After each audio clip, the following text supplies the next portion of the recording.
أشهد أن لا إله إلا الله وحده لا شريك له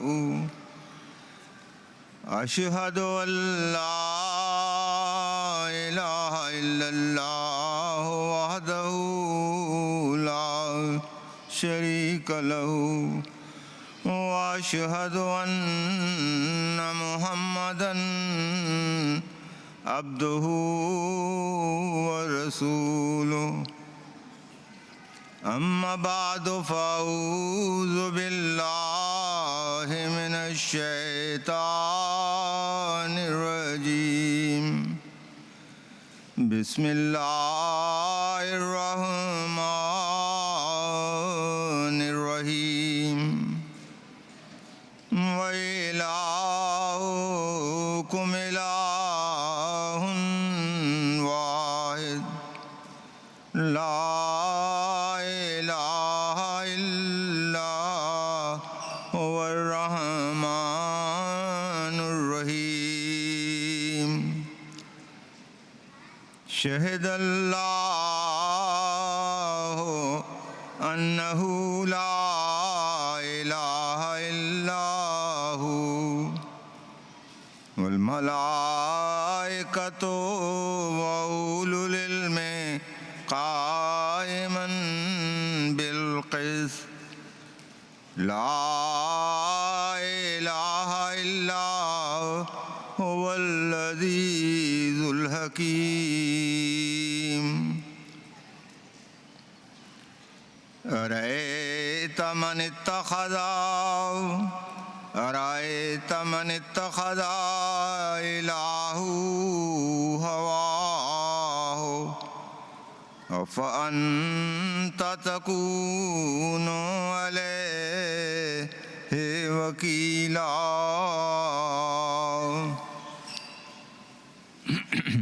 أفرأيت من اتخذ إلهه هواه أذله الله على علم وختم على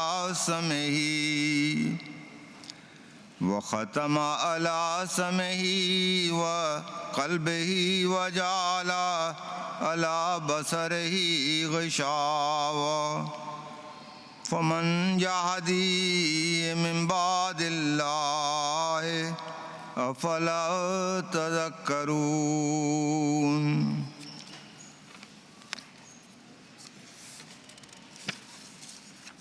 دنیا کی وجاہتوں کو خدا بنایا گیا ہے، حقیقی خدا چھپ گیا ہے اور سچے خدا کی حد تک کی جاتی ہے.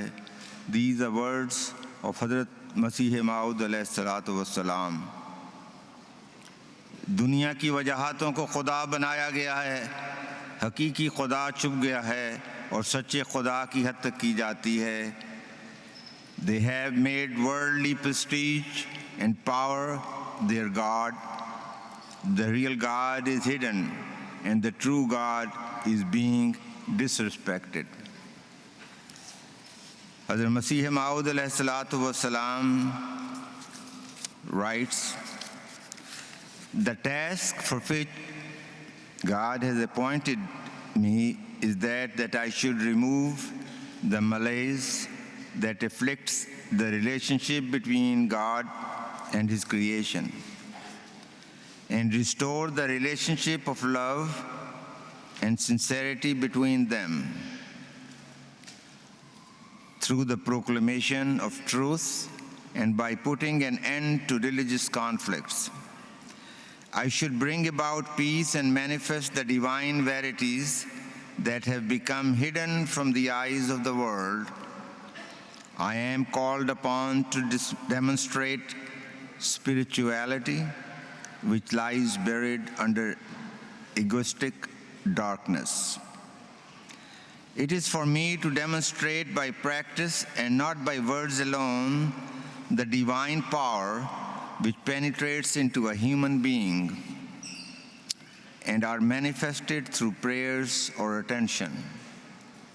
Above all, it is my task to to reestablish in people's hearts the eternal plant of the pure and shining unity of God, which is free from every impurity of polytheism and which has now completely disappeared. All this will be accomplished not through my power, but through the power of the Almighty God, who is the God of heaven and earth. And at another place he writes, I have stressed many times that you should not be satisfied with that you are Muslim and profess La ilaha illallah. Those who have studied the Holy Quran know well that God Almighty is not pleased merely by words. Then another place, Hazrat Masih Maud ﷺ said, reflect on the meaning of the credo, La ilaha illallah. Affirming this by his tongue and affirming him by his tongue and confirming it with his heart, a person proclaims that he has no God besides Allah. Now, the kalama is the first pillar of Islam. And we all say La ilaha illallah, Muhammad Rasulullah sallallahu alaihi wasallam. And the salat is the second pillar of Islam that guides us to the true unity and understanding of La ilaha illallah. But in reality, as you've just heard from Hazrat Masih Maud al-Islam's word, that we all say La ilaha illallah, but in truth, how many we truly believe in the unity of God? That's a question that's very difficult to answer, because none of us would admit that we make partners and associate with Allah Ta'ala. But that is the truth. For example, second pillar of Islam that we are supposed to be 5 pillars of Islam that we have to adopt to be a Muslim. How many of people in this hall do 5 daily prayers?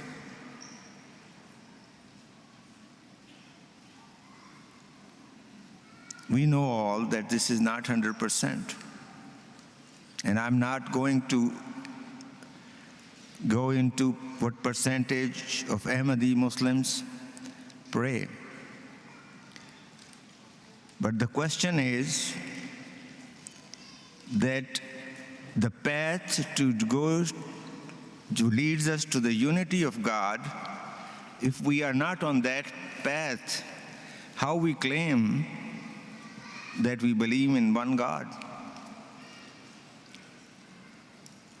It's just a claim. It's not a belief. It's just a conversation or talk. It's not our faith. For those of us who do not follow it truly. But strangely enough, how many of us don't go to work as we are required every day, or 5 days or 3 days, whatever our schedule is? None of us would say no. Almost 100% who has the job and has scheduled work, they go there, they show up. And if they don't show up, they know the consequences. So we have a God besides Allah. We have a partner that we associate with Allah Ta'ala, and that is our work, our boss, our supervisor.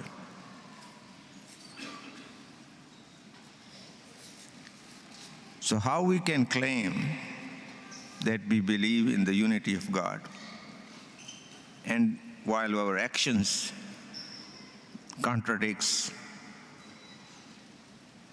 our claim? So even though we are Unitarian, we believe in one God, but we harbor so many deities and gods in our heart. We have so many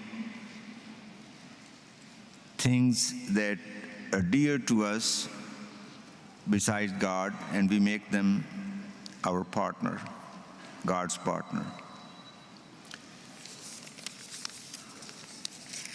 Take another example.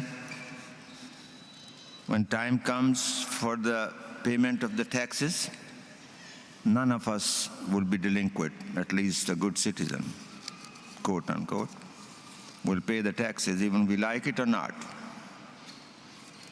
because we know the consequences. But when you ask for chanda, for the sake of Allah, not for any personal reasons, we have all kinds of excuses.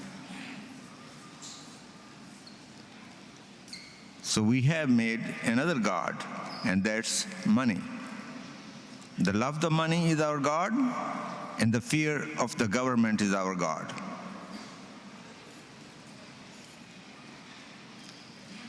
So we also realize that the claim that we have made, that we believe in the unity of God, practically we are failing. Now that's the truth, and if not, I'll be happy to talk about it. This is the reality, and people might say, well, you're making nothing out of something, or you're making something out of nothing by that. Hazrat Masih Maud alayhi salam say,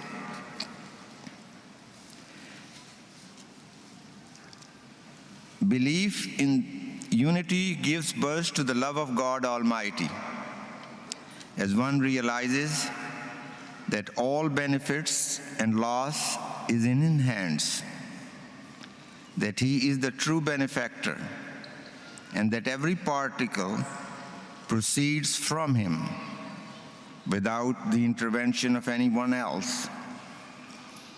When a person achieves this holy condition, he is known as a believer in the unity of God.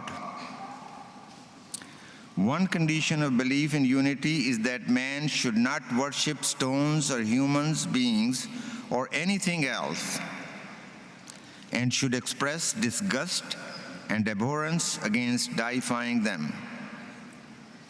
The second condition is that no undue importance should be attached to material means.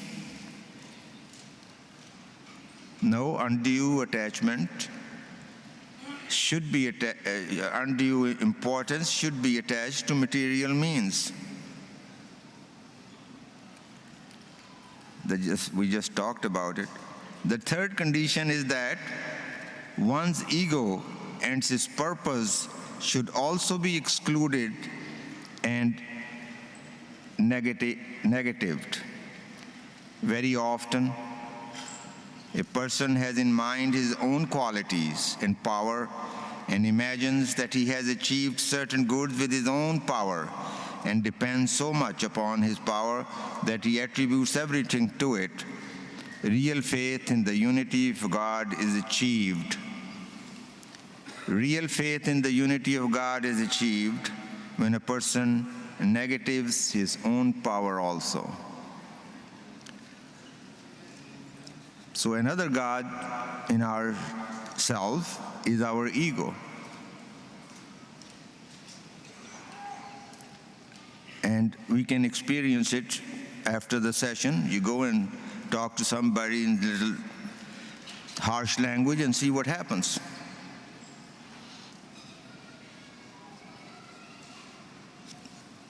The temper flares, argument starts, and sometimes it ends up in physical altercations. And whenever we are challenged to our knowledge, our spirituality, quote unquote, our morality, our ego comes in the way. And that's another God we harbor. And to address that, Hazrat Masih Maud alayhi salatu wasalam say, the unity of God is a light which illuminates the hearts after the so-called outer and inner deities are totally negated. And it courses through every particle of man's being. It cannot be acquired by anyone on his own, but only through God and his messenger. Man's function is that he should impose a death upon his ego. Man's function is that he should impose a death upon his ego and should discard the satanic vanity. And should discard the satanic vanity that he is a learned person. That's another example we see all around us. Somebody trying to impress with his knowledge, with his wisdom.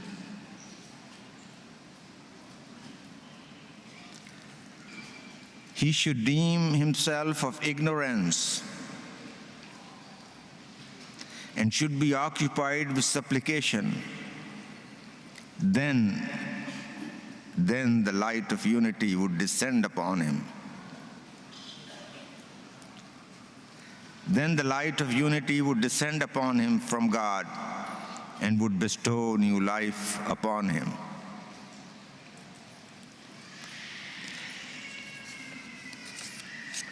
And again, Hazrat Masih Maud al-Islam states, he said, I regret that I have not found words in which I should set out the evils of leaning towards anyone except God. People cringe before others. People cringe before others and flatter them, which invokes the jealousy of God Almighty. And it is tantamount to praying to people.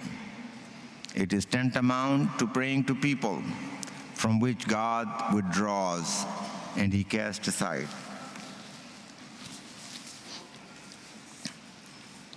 And again, we are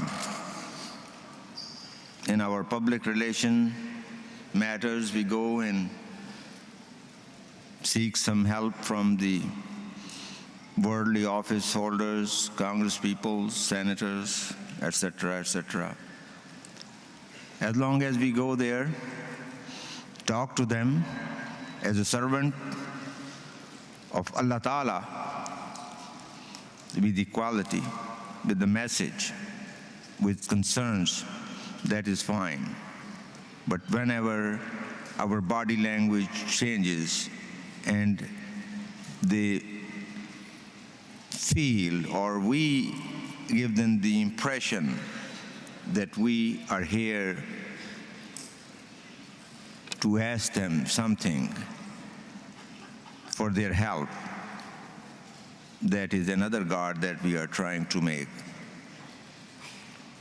And Hazrat Masih Maud addressed that. But there is another type of shirk, which is spreading secretly like poison. And it is greatly on the increase in this age, that there is no trust in and dependence upon God. The use of means up to the proper limit is necessary. Means are needed for hereafter also.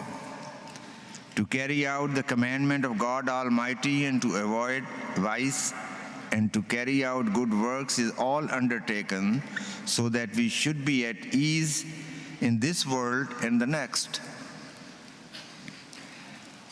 Thus, righteous conduct is a substitute for means.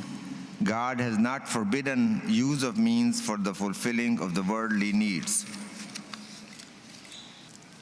I will read you the writing from Masih Maud al-Islam about this subject.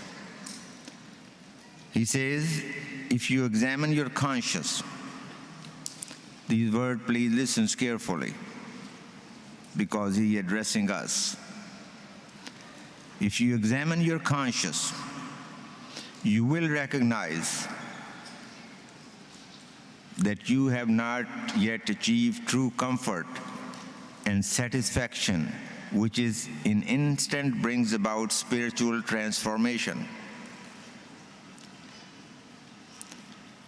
It is a matter of utmost regret that you do not entertain for the heavenly dispensation even a fraction of the eagerness that you show in your ceremonial affairs and for spreading the conventional sciences.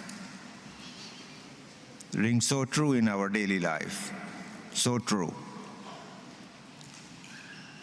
Somebody was asking me the other day, how should we balance time between our Jama'at work and our secular, worldly, material work?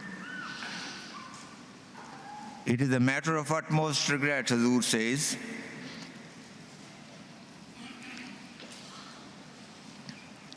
that you do not entertain for the heavenly dispensation even a fraction of the eagerness that you show in your ceremonial affairs and for spreading the conventional sciences. You are spending your lives mostly in works which have no connection with faith, or have only a slight connection which is nowhere near the true purpose. If you had possessed the faculties of understanding which lead to the true purpose, you would not rest until you had achieved it.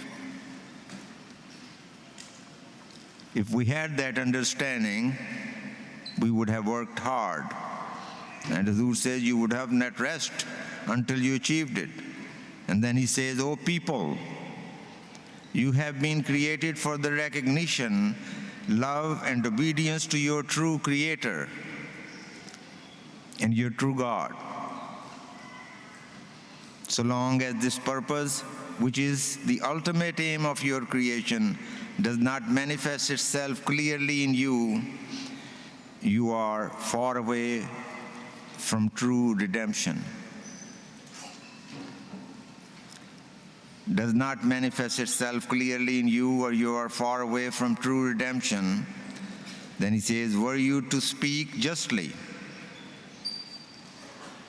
Again, please listen to these words. Were you to speak justly, he is asking us, be fair and be honest. You speak justly, you would be witness to your own inner condition,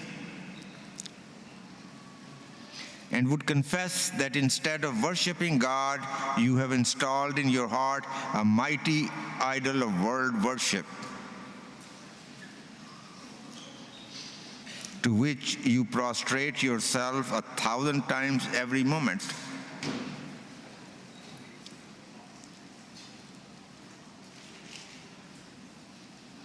All your time is so devoted to idle and vain pursuits that you have no time for anything else. Think about cell phone, new technology. Do you realize what would be the result of such existence? Where is your sense of justice, he calls us? Where is your sense of justice? he asks us. Where is your integrity? He asks again.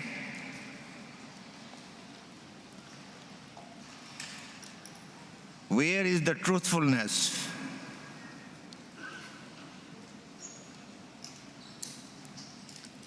Or fear of God, honesty, and meekness to which the Quran calls you? These are the questions posed by Hazrat Masih Maud to every one of us. We need to go home and reflect upon them.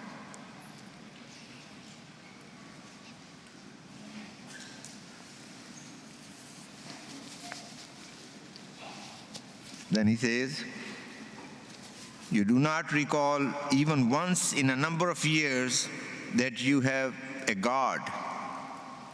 And it may apply to some of us too. Nor do you ever reflect on that which you owe to him. That applies to most of us. The truth is that you have no interest and no relationship with the truly self-subsisting one. You hardly even think of him. You will cleverly contend. Follow these words. You cleverly contend that this is not so. We all say that when confronted with these questions. It's not so.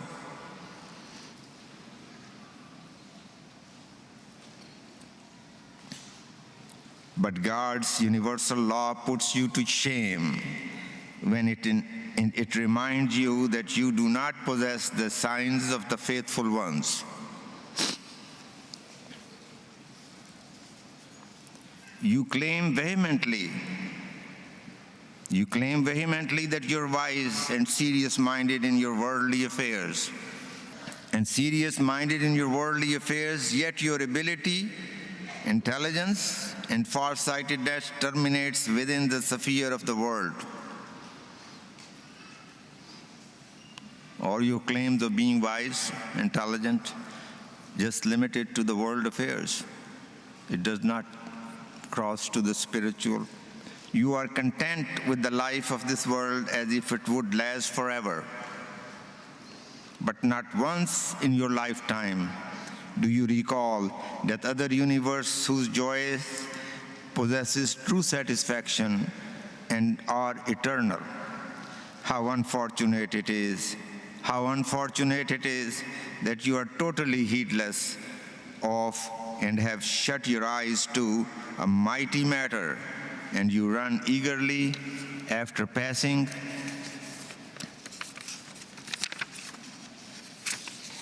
and temporary things.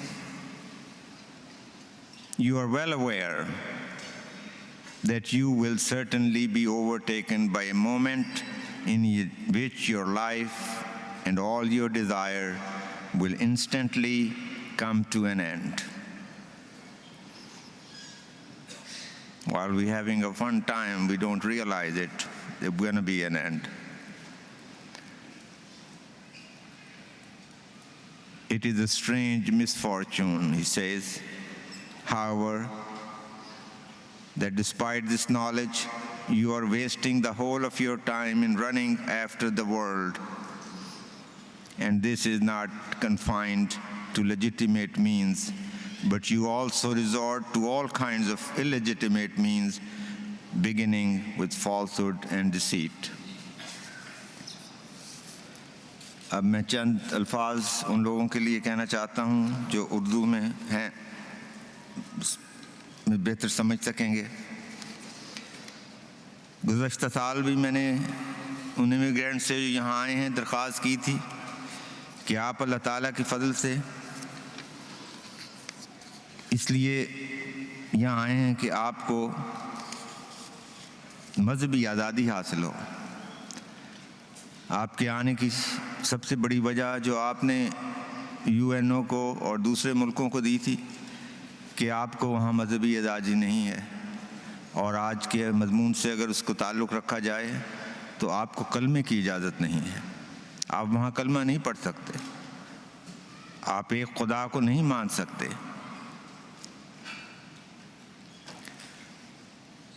اس کلمے کی اہمیت یہاں آنے کے بعد آپ پر اور زیادہ واضح ہو جانی چاہیے۔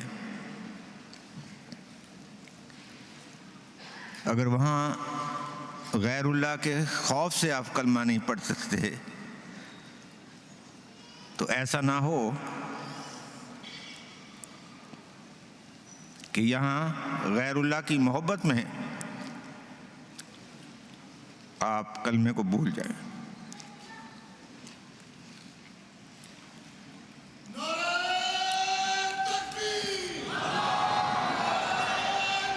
آپ میں سے کچھ ایسے ہوں گے جن کے بزرگوں نے حضرت مسیح موعود علیہ السلام کے ہاتھ میں ہاتھ دیا تھا اور حضور علیہ السلام نے ان کے ہاتھ کو پکڑ کر انہیں خدا تعالیٰ کی وحدانیت کی دہلیز پہ لا کھڑا کیا تھا۔ اور آپ میں سے اب کچھ ایسے ہیں کہ آپ نے اپنی اولادوں کو اس مسیح کے ہاتھ سے چھڑا لیا ہے،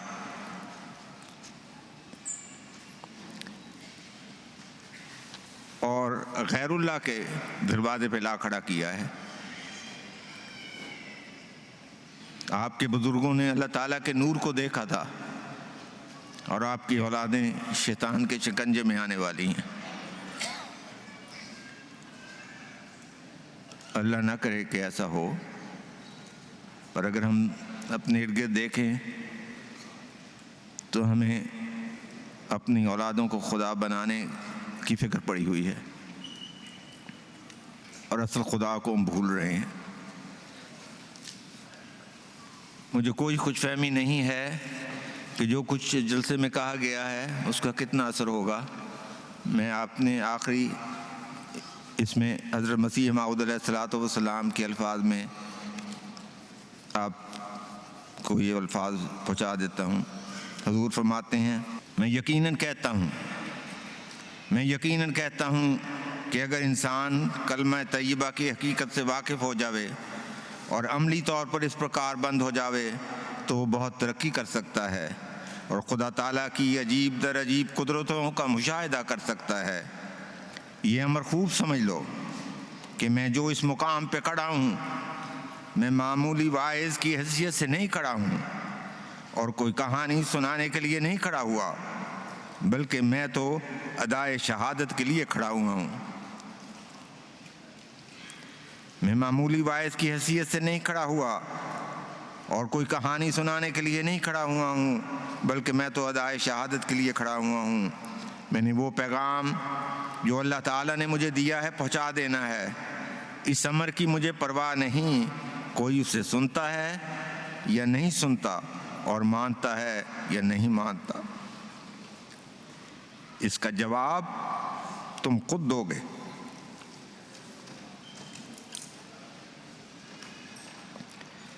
میں نے فرض ادا کرنا تھا۔ میں جانتا ہوں بہت سے لوگ میری جماعت میں داخل تو ہیں اور وہ توحید کا اقرار بھی کرتے ہیں، مگر میں افسوس سے کہتا ہوں کہ وہ مانتے نہیں۔ جو شخص اپنے بھائی کا حق مارتا ہے یا خیانت کرتا ہے یا دوسری قسم کی بدیوں سے باز نہیں آتا، میں یقین نہیں کرتا کہ وہ توحید کا ماننے والا ہے۔ خدا کے واحد ماننے کے ساتھ یہ لازم ہے کہ اس کی مخلوق کی حق تلفی نہ کی جائے۔ جو شخص اپنے بھائی کی حق تلف کرتا ہے اور اس کی خیانت کرتا ہے، وہ لا الہ الا اللہ کا قائل نہیں، کیونکہ یہ ایک ایسی نعمت ہے کہ اس کو پاتے ہی انسان میں خارق عادت تبدیلی پیدا ہو جاتی ہے۔ اس میں بغض، کینہ، حسد اور ریا وغیرہ کے بت نہیں رہتے، وہ خدا تعالیٰ سے اس کا قرب حاصل ہوتا ہے۔ یہ تبدیلی اسی وقت آتی ہے اور وہ اسی وقت سچا موحد بنتا ہے جب یہ اندرونی بت तकब्बुर, खुदपसंदी, रियाकारी, कीना और अदावत, हसद और बुखल और नफाक और बदअदी वगैरह के दूर हो जाएं। जब तक ये बुत अंदर रहें, इस वक़्त तक ला इलाहा इल्लल्लाह कहने में क्यों कर कोई सच्चा ठहर सकता है। अल्लाह ताला हमें तौफीक दे. May He enable us to understand the true meaning of La ilaha illallah, and we understand the truths of the unity of God, and we have a firm faith in that unity so that we may get the blessings of Allah Ta'ala. Now we conclude this session. I would first of all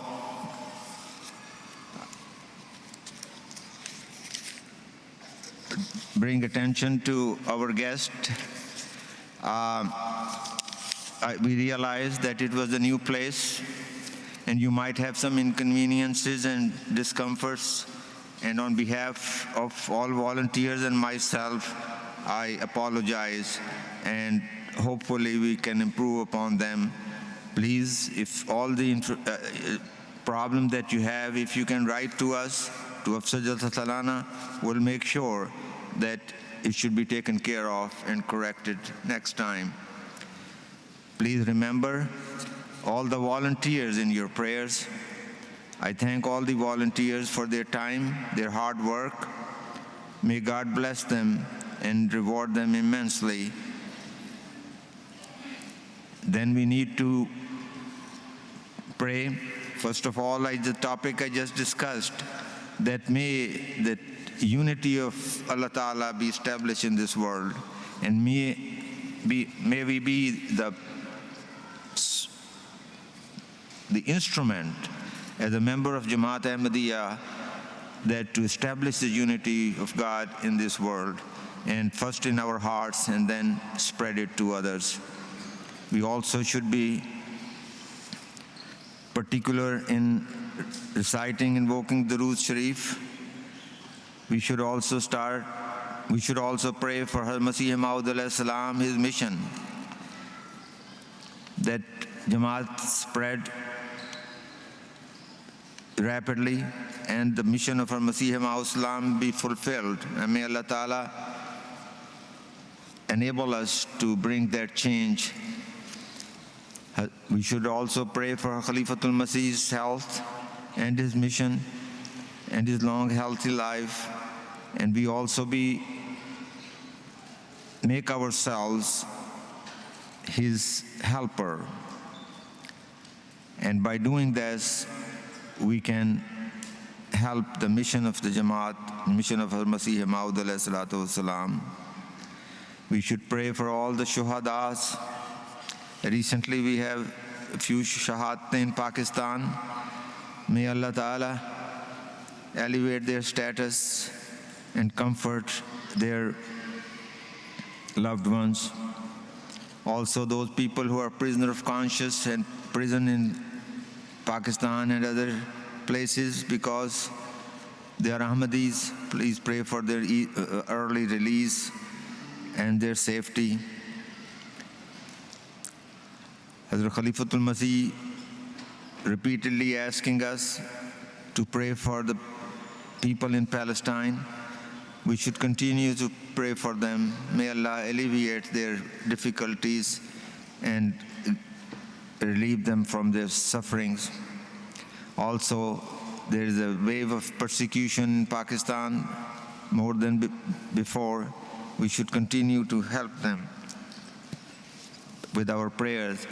But also it is important, besides prayer, we need to bring a change in ourselves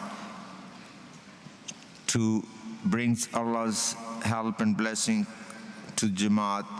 It is important. Masih Maud Jama'at is one Jama'at. And just thinking that because something happening in Pakistan, it is our responsibility, as Hazrat Khalifatul Masih has pointed out, that we should be bringing a change, and that change would attract Allah Ta'ala's mercy. We cannot be indifferent. And along with the prayers, again, we need to bring about a reformation in our own selves. We also request to pray for all those who are sick for their healthy and rapid recovery. We should also pray for our Murabbiyan. May Allah Ta'ala enable us to discharge their responsibilities according to the wishes of our Khalifatul Masih. And with that, we will close with prayers and Jazakallah, and have good and safe travel back home.